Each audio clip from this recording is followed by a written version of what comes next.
وزیر قانون فروغ نسیم نے اسٹیٹ بینک کی خود مختاری کے حوالے سے قانون سازی کے بارے میں کہا ہے کہ IMF کی ٹیم سے کئی بار رابطہ ہوا ہے، طویل بحث ہوئی۔ ان کا کہنا تھا کہ انہیں پورا یقین ہے کہ اب یہ معاملہ پاکستان کے مفاد میں نمٹ جائے گا۔ اسٹیٹ بینک کی خود مختاری کے حوالے سے آپ کے خود بھی IMF سے مذاکرات ہوئے ہیں، آپ نے شوکت ترین صاحب کل انٹرویو دے رہے تھے، اس سے یہ تاثر آیا کہ جیسے آپ کی بات سمجھ میں آ گئی ہے انہیں، اور پھر آج انہوں نے یہ کہا ہے کہ وزارت قانون جو بل بنے گا اس حوالے سے ٹیکس استثنا اور اسٹیٹ بینک کی خود مختاری کے حوالے سے اس کے مسودے کو حتمی شکل دے رہی ہے، تو سمجھا جائے کہ معاملہ واقعی IMF کو سمجھ میں آ گیا ہے اور اب اسی حساب سے قانون سازی بھی کر رہے ہیں اور IMF کا پروگرام بحال ہو جائے گا۔ انہوں نے اپنا ایک ڈرافٹ بھیجا ہے، ابھی بھی وائل وی آر ٹاکنگ وہ لا منسٹری میں ہم بیٹھے ہیں، اس ڈرافٹ کو ہم اپنا ورژن اس کو فائنل کر کے میرے خیال میں آج رات اس کو بھیجیں گے، اور مجھے پورا یقین ہے کہ یہ انشاءاللہ اب یہ معاملہ ہیلدلی پاکستان کے انٹرسٹ میں نمٹ جائے گا۔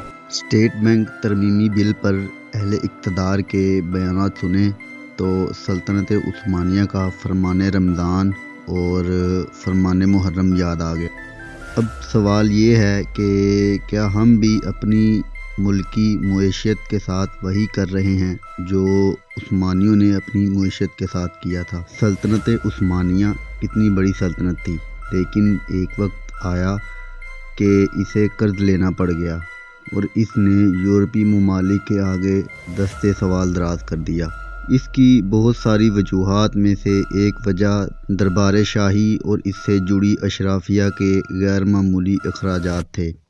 قرض لیا جاتا رہا اور اللوں تللوں کی ہو جاتا، یعنی وہی ہوا جو ہمارے ہاں ہوتا رہا ہے۔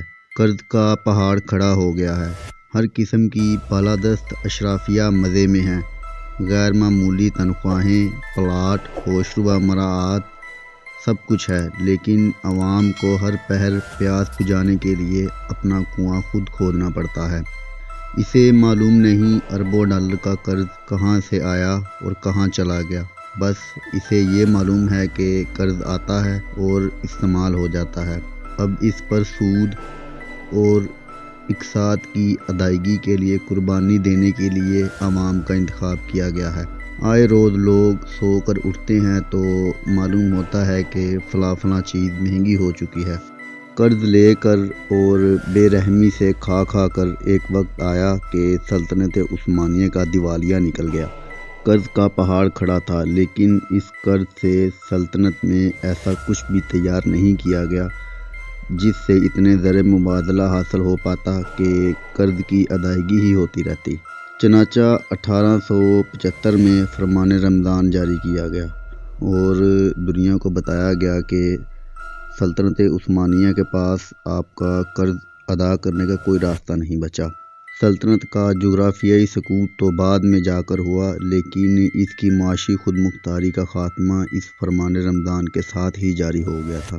جب نوبت یہاں تک آن پہنچی تو جنہوں نے قرض دے رکھے تھے وہ اکٹھے ہو گئے کہ اب سلطنت عثمانیہ کی معاشی پالیسیاں ہم ترتیب دیں گے، اب اہم فیصلے ہم کریں گے۔ طے پایا کہ اب ٹیکس کب، کہاں اور کتنا لگنا ہے، اس کا فیصلہ سلطنت عثمانیہ کے بادشاہ نہیں بلکہ اس کا فیصلہ وہ کریں گے جنہوں نے سلطنت عثمانیہ کو قرض دے رکھا ہے۔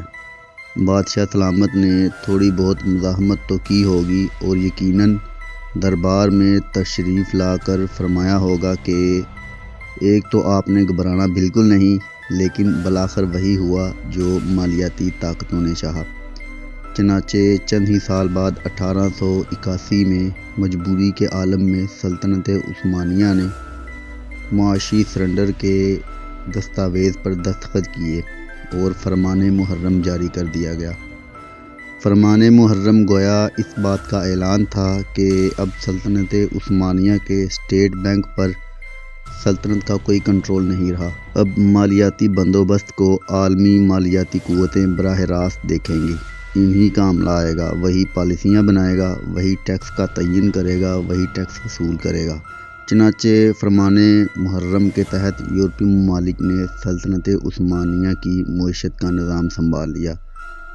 یہ اپنے لوگ لے کر آئے، ان کی اپنی معاشی ٹیم تھی، اپنے ماہرین تھے۔ سلطنت عثمانیہ کی وزارت خزانہ اور سارا مالیاتی ڈھانچہ بے بس ہو کر رہ گیا۔ یورپی اہلکاروں نے ریاست کے اندر ایک ریاست بنا لی تھی، بندرگاہوں سے لے کر بازاروں تک ہر طرف انہی کی پالیسیاں چل رہی تھیں۔ کوئی ترقیاتی کام بھی ہوتا تو انہی کی اجازت اور تعاون سے ہوتا۔ انہوں نے ٹیکسوں کا انبار لگا کر رہی سہی مقامی معیشت کا بھی کباڑہ کر دیا۔ بعد میں ایک نئی معاشی پالیسی بنائی اور ہر اس شعبے میں باہر سے سستا مال مارکیٹ میں ڈالا گیا جس میں مقامی سطح پر کوئی پیداوار ہو رہی تھی۔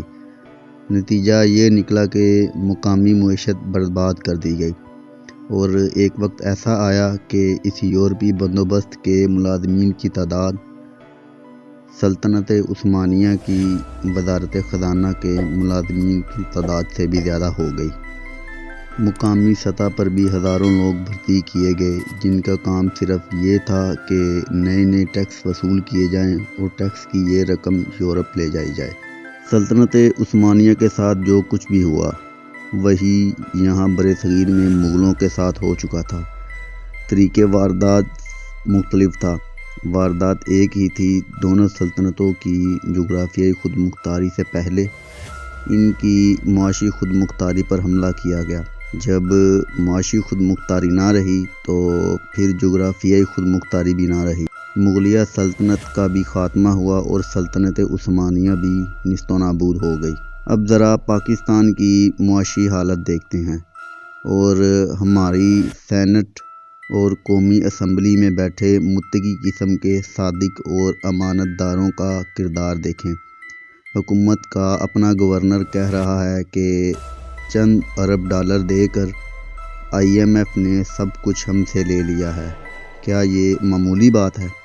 قرض کا انبار کھڑا ہے، دفاعی بجٹ سے زیادہ رقم ہم مالیاتی اداروں کو قرض ادا کرنے میں لگا رہے ہیں۔ پچھلا قرض اتارنے کے لیے ایک نیا قرض لینا پڑ رہا ہے۔ ملک چلانے کے لیے مقامی سطح پر ایسے امکانات ہی پیدا نہیں کیے گئے کہ قرض کے بغیر مالی سال کا تعین کیا جا سکے۔ بیرونی قرض کا 27% یعنی قریب 25 ارب ڈالر سی پیک کا قرض ہم پر چڑھ چکا ہے، لیکن سی پیک کہاں ہے؟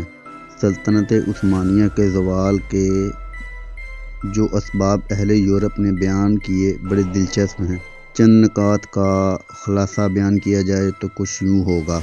نمبر 1، غیر معمولی قرض لیا گیا اور پیداواری شعبوں میں لگانے کی بجائے اشرافیہ کی تعیش میں صرف ہو گیا، چنانچہ قرض کا پہاڑ کھڑا ہوتا گیا اور اس کی واپسی ممکن نہ رہی۔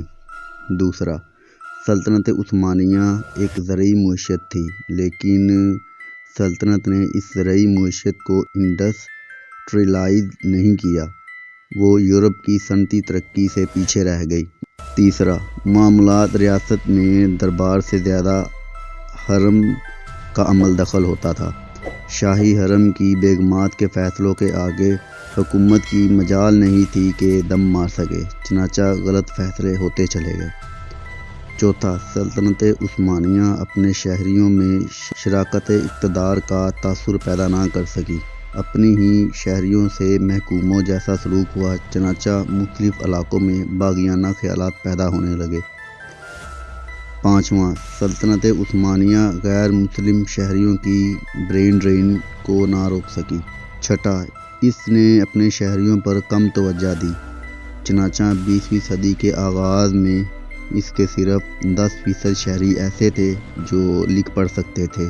چھٹا، اس نے غیر ضروری جنگیں لڑیں۔ ان وجوہات میں بلا شبہ مزید اضافہ بھی کیا جاتا رہا اور ان میں سازشوں کو بھی یقیناً شامل کیا جا سکتا ہے، لیکن تاریخ کا یہ سفر چیخ چیخ کر دنیا سے کہتا ہے کہ مجھ سے سبق حاصل کرو، مگر یہ بھی ایک سبق ہے کہ تاریخ سے کوئی بھی سبق حاصل نہیں کرتا۔ لیکن اس وقت ایک اندازے کے مطابق پاکستان کا کل قرض 120 یا 21 ارب ڈالر کے قریب ہے۔ اگر اس صورتحال میں پاکستان بینکرپٹ یا ڈیفالٹ کر جاتا ہے تو پاکستان کو یا تو اپنے ایٹمی پروگرام رول بیک کرنا پڑے گا یا پھر اپنی فوج کی تعداد کو آدھا کرنا پڑے گا، جو کہ ہمارے لیے بہت مشکل اور ناممکن کام ہے۔ ہمارے ایک طرف بھارت موجود ہے جہاں پر انتہا پسند اور ہندوتوا کی آئیڈیالوجی رکھنے والی مودی کی گورنمنٹ موجود ہے،